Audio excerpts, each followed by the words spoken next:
ঠাম্মার বাগানে অনেক গাঁদা ফুল ফুটে আছে।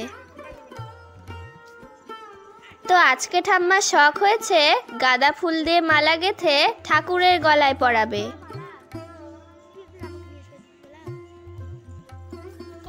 তোমরা দেখতেই পাচ্ছ কত সারি সারি ফুল ফুটেছে।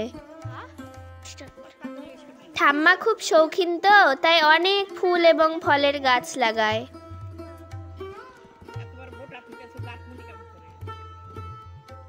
এই বয়সেও ঠাম্মার কাজের খুব এনার্জি।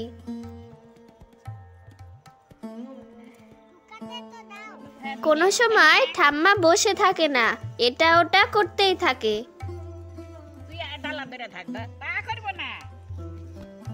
আজকে ঠাম্মা বলেছে নিজের হাতেই মালা গাঁথবে এবং ঠাকুরকে পরাবে।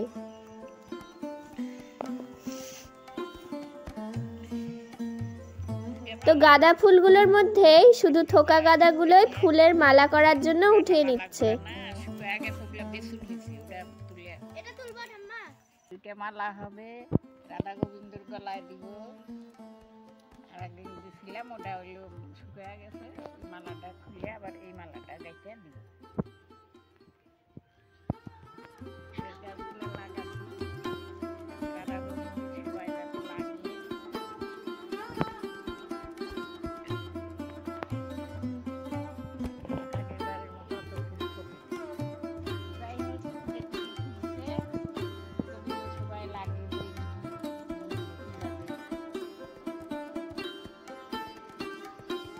দেখতে দেখতে ঠাম্মা এক ঝুড়ি ফুল তুলে নিল।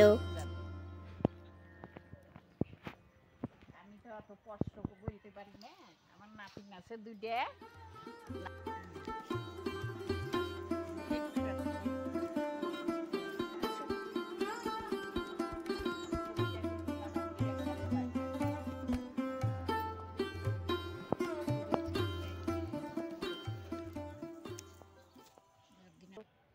এই ফুলগুলা উঠাইলাম, এখন মালা গাঁথবো, রাধা গোবিন্দর গলায় দিব।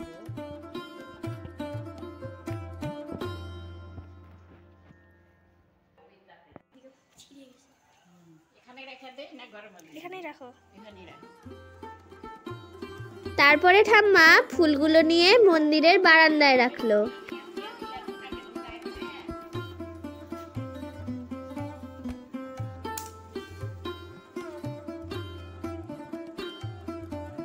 আমি এখন ফুলগুলোকে গুছিয়ে দিচ্ছি। ঠাম্মা বসে ফুলের মালা গাঁথবে।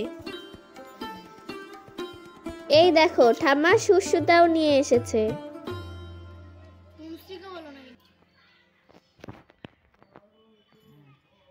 আমি এখন ঠাম্মাকে সূচে সুতো পরিয়ে দিচ্ছি।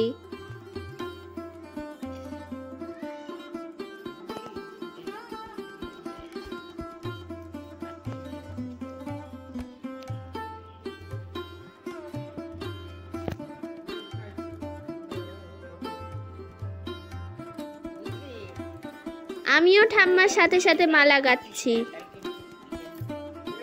এই দেখো দাদুও মন্দিরে এসে গেছে। এইবার দেখো ঠাম্মা দাদুর সাথে আমি কি মজা করছি। ঠাম্মাকে কি বলতে বলেছি আর ঠাম্মা কি বলছে দেখো। কারে গলায় দিব গো, কারে গলায়,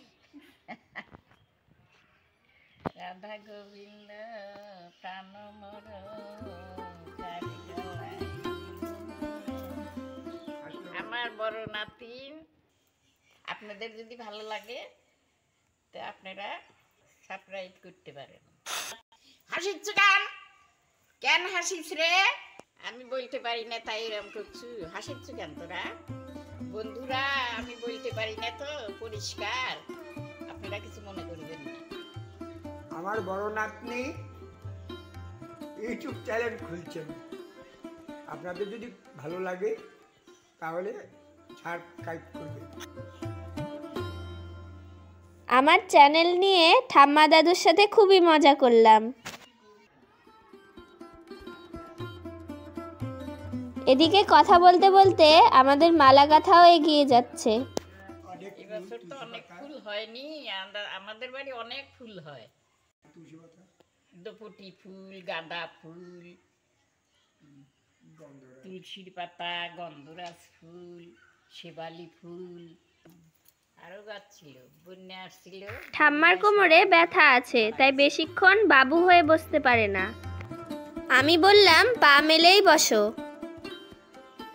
আমার মেজো বেটার মেয়ে বড় শৌখিন, খুব শৌখিন আমার নাতনি।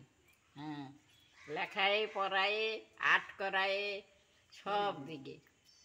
আমার গোবিন্দ মন্দিরটা নতুন হয়েছে, চৈত্র মাসে অনুষ্ঠানটা হয়, আপনারা কৃপা করে আসবেন।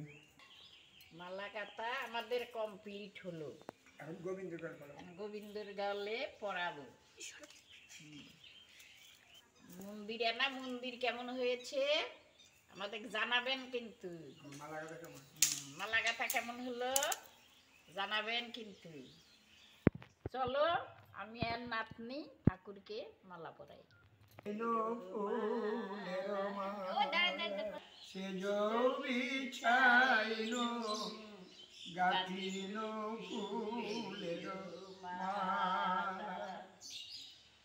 আমার গাথা মালা পরাবো বলে, আমার গোবিন্দের গলায় পরাবো বলে, তুমি কৃপা করে গ্রহণ করো। এবার আমরা আমাদের বানানো মালা দুটিকে রাধা গোবিন্দের গলায় পরিয়ে দিলাম।